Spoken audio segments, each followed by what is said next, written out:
Assalamualaikum warahmatullahi wabarakatuh. Perkenalkan kami dari kelompok satu, yang dimana di sini kita akan mereview KPL dan UPL dari penataan kawasan Danau Kapota. Next.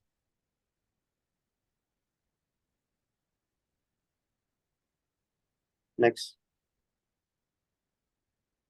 Di sini kita akan memperkenalkan anggotanya. Yang pertama itu ada Gusti Ngurah Kresna, yaitu NIM 26. Yang kedua itu ada Haikal Fakrika, yang itu NIM 53. Yang terakhir ada saya, Muhammad Iqbal, NIM 105. Next. Di sini ada tabel konten yang kita akan jelaskan pada PPT tersebut. Yang pertama ada pendahuluan, kedua ada rencana usaha dan juga ada kegiatan, ketiga ada dampak lingkungan yang ditimbulkan, keempat itu ada progres pemantauan dan pengelolaan lingkungan hidup. Next. Bagian pendahuluan. Next. Di mana latar belakang ini pembangunan pariwisata itu memiliki arti penting yang ditinjau dari beberapa aspek, terutama terkait dengan kebijakan pengembangan wilayah khususnya dalam kebijakan pembangunan nasional. Salah satu dari 10 wisata prioritas yaitu Wakatobi tergolong di dalamnya, sehingga potensi daerah memiliki peran penting dalam mendorong majunya suatu wilayah. Yang dimana salah satu kegiatan pariwisata itu memiliki objek yang unik, yang dimana sebagaimana terdapat di Pulau Kabuta, Kecamatan Wangi-Wangi Selatan. Ya, ini berupa danau yang dimana daya tarik wisata di lokasi ini dilengkapi dengan keunikan sosial dan juga berupa atraksi seni budaya, upacara adat, situs peninggalan sejarah dan juga potensi yang besar. Maka identifikasi dampak harus dilakukan supaya pariwisata ini di Wakatobi ini dapat berkelanjutan. Next. Di sini ada masuk kegiatan ini, masuk dari pengerjaan penyusunan dokumen lingkungan kawasan pariwisata Wakatobi adalah untuk menyusun satu dokumen lingkungan serta dokumen atau kelengkapan yang lain yang dianggap perlu sebagai penyempurnaan hasil perencanaan teknis pembangunan dukungan infrastruktur kawasan pariwisata Wakatobi. Yang dimana tujuan dari kegiatan selanjutnya itu bentuk dengan pihak pemrakasa dalam upaya menjalankan pembangunan yang berwawasan lingkungan dan memenuhi peraturan perundang-undangan yang berlaku. Dan juga di mana yang kedua ini mengupayakan pengelolaan lingkungan dalam menekan mengurangi dampak negatif. Yang ketiga itu memberikan upaya dalam mengantisipasi, pencegah, pengendalian dan juga penanggulangan dampak yang timbul adanya kegiatan kawasan pariwisata Wakatobi. Next. Yang di sini ada waktu pelaksanaan, yang di mana jangka waktu pelaksanaan kegiatan ini selama 120, di mana hari kalender atau yang itu 3 bulan, yang di mana kita mempunyai dasar yang di mana ada satu itu Undang-Undang RI 05 tahun 1990 tentang konservasi sumber daya alam hayati dan juga ekosistem. Yang kedua ada Undang-Undang RI 026 tahun 2007 tentang penataan ruang. Dan juga ada yang ketiga Undang-Undang RI nomor 23 tahun 2009 tentang perlindungan dan pengelolaan lingkungan hidup. Yang keempat itu ada peraturan pemerintah nomor 27 tahun 2012 tentang izin perlingkungan. Yang dimana juga ada 5 peraturan Menteri Negara Lingkungan Hidup nomor 16 tahun 2012 tentang pedoman penyusunan analisis mengenai dampak lingkungan. Yang keenam itu ada Kepmen LHK, yang dimana RI no 425 atau juga Men LHK dan juga Setjen LA nomor 2 tahun 2020 ini perihal perubahan kawasan Taman Nasional Wakatobi dan perairan laut di sekitarnya Kabupaten Wakatobi, Provinsi Sulawesi Tenggara. Next. Selanjutnya ada bagian 2 rencana usaha dan atau kegiatan.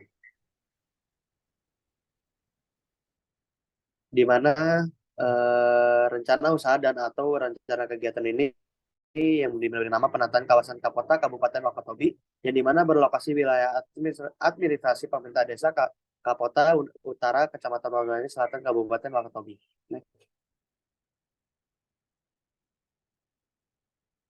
Bisa dilihat ini berupa peta daerah dermaga Kapota dan juga ada Danau Thailand atau OG, yang dimana berjarak sekitar 2,7 kilometer dari dermaga Kapota, yang dimana menggunakan akses kendaraan menggunakan VR untuk mendapatkan peta tersebut. Next.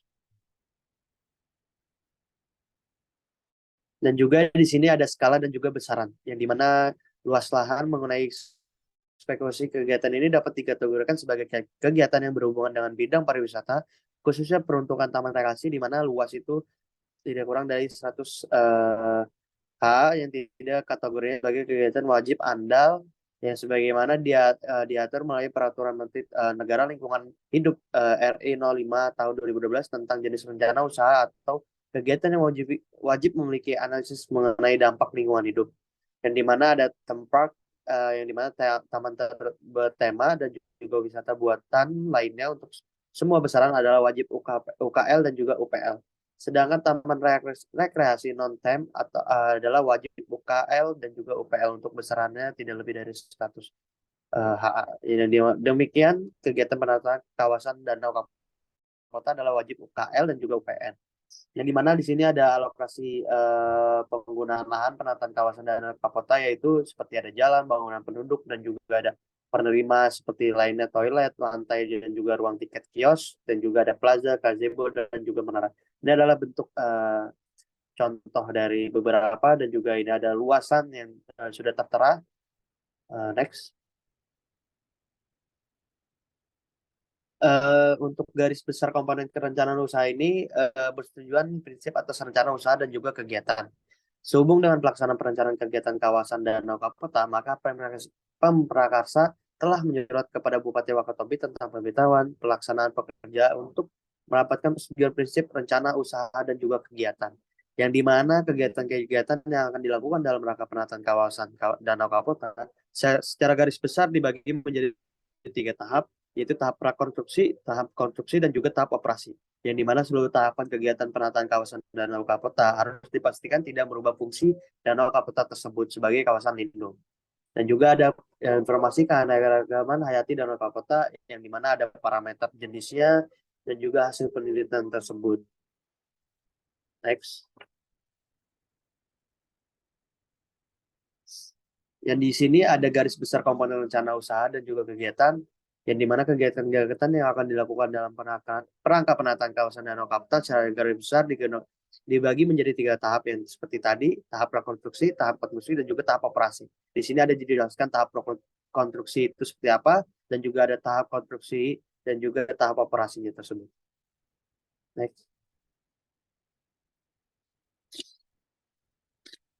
Selanjutnya, kesesuaian TRW. Tata ruang Kabupaten Wakatobi telah dituangkan dalam Peraturan Daerah Kabupaten Wakatobi Nomor 12 Tahun 2012 tentang Rencana Tata Ruang Wilayah Kabupaten Wakatobi tahun 2012 sampai 2032, sehingga arahan prioritas penataan ruang terhadap perencanaan kawasan pariwisata Wakatobi dapat ditindaklanjuti.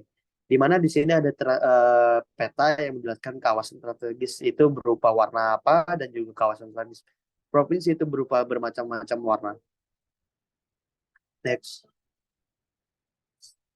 Oke, selanjutnya saya akan menjelaskan bagian ketiga, yaitu dampak lingkungan yang timbulkan. Next. Nah, sebelumnya dalam melakukan analisis dampak, kita menggunakan pendekatan di mana dalam melakukan pengajian dampak ataupun pengelolaan lingkungan hidup itu kita menggunakan 3 pendekatan, antara lain pendekatan teknologi, di mana pendekatan teknologi ini kita menggunakan cara-cara ataupun teknologi yang digunakan untuk mengelola lingkungan hidup. Selanjutnya ada pendekatan sosial. Pendekatan sosial ini adalah langkah-langkah yang akan ditempuh pemrakarsa atau stakeholder dalam upaya menanggulangi dampak melalui tindakan-tindakan yang berdasarkan pada interaksi sosial dan bantuan peran pemerintah. Yang terakhir ada pendekatan institusi, di mana pendekatan ini akan menggunakan mekanisme kelembagaan yang akan ditempuh pemrakarsa dalam rangka menanggulangi dampak lingkungan hidup. Next. Nah, dalam menganalisis dampak kita menggunakan akan dianalisis dalam 3 tahapan. Kita ada tahapan prakonstruksi, konstruksi, dan operasi. Nah, yang pertama ini tahap prakonstruksi, di mana ada 3 kegiatan di dalamnya. Pertama itu survei awal dan observasi lapangan, di mana jenis dampaknya itu berupa persepsi negatif masyarakat, di mana besaran dampak itu tergolong kecil dan upaya pemantauan itu bisa dilakukan dengan pengamatan langsung di dalam masyarakat yang terkena dampak. Selanjutnya adalah sosialisasi kegiatan.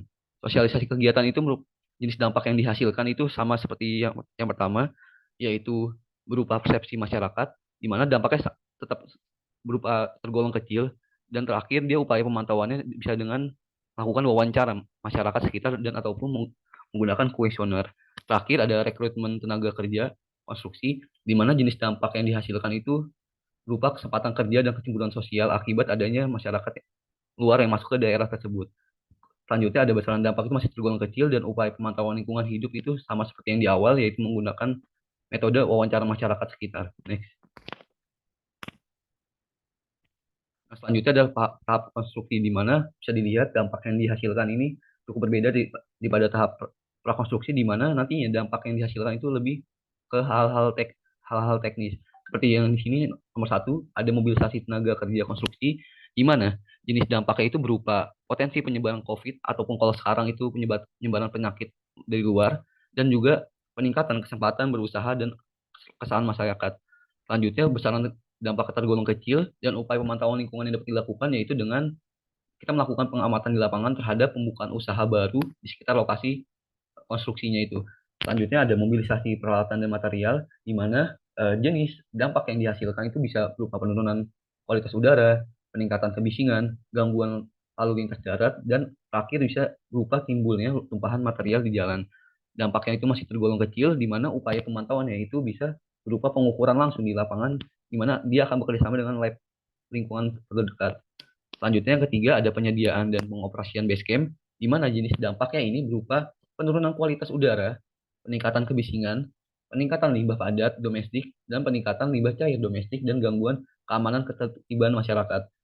Dampak masih sama, itu masih golongan kecil dan upaya pemantauannya masih sama juga berupa pengukuran langsung di lapangan, di mana akan bekerjasama dengan laboratorium lingkungan. Next. Nah, yang terakhir ada tahap operasi. Di mana tahap operasi ini bisa dilihat dampaknya masih sama seperti tahap konstruksi. Bisa dilihat pada aktivitas pertama yaitu aktivitas karyawan dan pengunjung, di mana jenis dampak yang dihasilkan itu gangguan kamtipnas atau keterlibatan masyarakat, terus bangkitan lalu lintas, peningkatan peningkatan kecepatan berusaha, peningkatan limbah padat domestik, peningkatan limbah cair domestik, dan peningkatan kebutuhan air.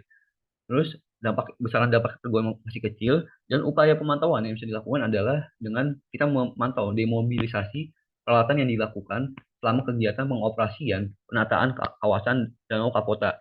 Yang kedua ada pengoperasian dan pemeliharaan sarana dan prasarana penataan kawasan Danau Kapota di mana jenis dampak yang dihasilkan itu berupa penurunan kualitas udara, peningkatan kebisingan, terus peningkatan limbah padat domestik, dan terakhir ada peningkatan limbah cair domestik, di mana dampaknya masih tergolong kecil dan upaya pemantauan yang dapat dilakukan secara langsung di lapangan dan akan bekerja sama dengan lab lingkungan terdekat. Dan terakhir ada pengoperasian dan pemeliharaan infrastruktur penataan danau, di mana jenis dampak yang dihasilkan itu berupa peningkatan kebutuhan air bersih, terus limbah padat domestik, peningkatan limbah cair domestik, dan adanya penurunan tingkat pelayanan jalan. Selanjutnya itu besar masih tergolong kecil dan upaya pemantauannya itu dapat dilakukan dengan pengamatan dan inventarisasi di lapangan. Mungkin next. Yang keempat yaitu program pemantauan dan pengelolaan lingkungan hidup. Eh, Tahapannya ini dibagi menjadi tiga, yaitu tahap konstruksi, eh, prakonstruksi, konstruksi, dan operasional, di mana nanti terdapat ada matriks terkait dengan upaya pengelolaan dan pemantauan lingkungan, di mana dalam matriks ini terdapat berbagai macam bagian dalam tabel ini, yaitu sumber dampak, jenis dampak, kemudian ada misalnya dampak, upaya pemantauan lingkungan, pengelolaan lingkungan, upaya pemantauan lingkungan, dan juga institusi pengelolaan dan pemantauan lingkungan hidup, di mana di bagian pengelolaan lingkungan hidup ini itu terdapat dibagi tiga lagi, yaitu upaya bentuk pemantauan, bentuk upaya pengelolaan lingkungannya, berikut lokasinya, dan juga periodenya.